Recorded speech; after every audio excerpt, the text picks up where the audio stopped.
Hi hello नमस्कार सर्वांना, स्वागत आहे तुमचं माझ्या यूट्यूब चॅनलवर। तर आज आपण करणार आहोत मुलांच्या टिफिनसाठी मेथीची भाजी।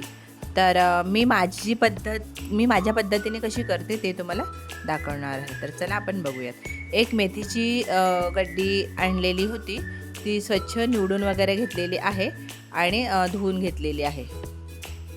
आता हे पावसाळ्याचे दिवस चालू आहेत, तर पालेभाज्यांमध्ये खूप प्रमाणात अशी चिखल असा असतो, तर स्वच्छ 2-4 वेळा असं धुवून घ्यायचं आहे।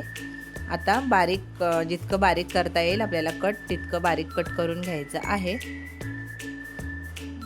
जर माझे व्हिडिओ आवडत असेल तर लाईक करा, शेअर करा। चॅनलवर तुम्ही नवीन असाल तर चॅनलला सबस्क्राईब नक्की करा आणि कमेंटसुद्धा करा। तर हे बघा, या पद्धतीने मी पूर्ण मेथीची भाजी ही कट करून घेणार आहे।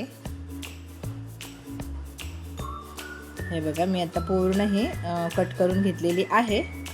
आता गॅसवर एक कढई गरम करायला ठेवलेली आहे आणि त्यामध्ये साधारणतः 1 ते 1.5 चमचा तेल टाकायचं आहे।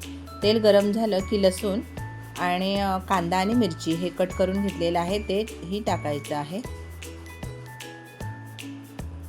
आता व्यवस्थित असं परतून घेणार आहोत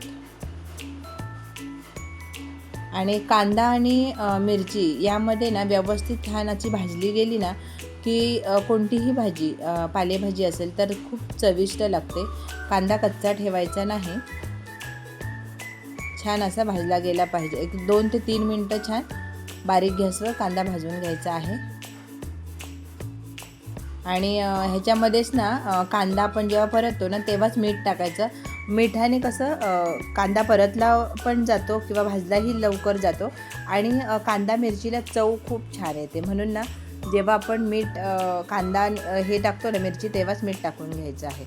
आता कांदा आणि मिरची परतली गेलेली आहे। आता आपण जी मेथी कट करून घेतलेली आहे ती ह्याच्यामध्ये टाकून घ्यायची आहे आणि हे बघा, ही मुगाची डाळ मी 15 ते 20 मिनटं धुवून भिजत घातलेली होती, ती याच्यामध्ये टाकून घ्यायची आहे।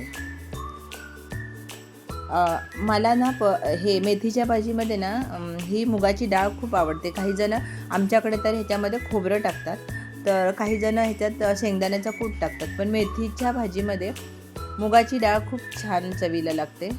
मी खोबरं किंवा शेंगदाणे वगैरे टाकत नाही, फक्त ही मुगाची डाळ टाकते। आता व्यवस्थित असं मिक्स करून घ्यायचं आहे आणि 1-2 मिनटासाठी झाकण ठेवायचं आहे। आता हे बघा, 2 मिनटांनी झाकण काढायचं आहे आणि व्यवस्थित असे मिक्स करून हलवून घ्यायची आहे।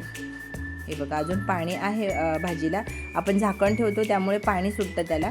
आता झाकण मात्र ठेवायचं नाही, बिना झाकणाचीच 1-3-4 मिनटं अशी शिजवून घ्यायची आहे बारीक गॅसवर। ही बघा, तर छानपैकी झालेली आहे भाजी ही।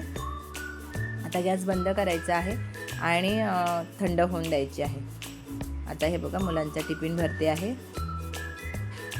हे बघा, रेडी आहे। हे बघा, झालेला आहे टिफिन। तर चला, वेळात वेळ काढलात, माझा व्हिडिओ पाहिलात त्याबद्दल मनापासून धन्यवाद। उद्या भेटू आपण एखाद्या नवीन रेसिपीसोबत, नवीन व्हिडिओसोबत। तोवर धन्यवाद।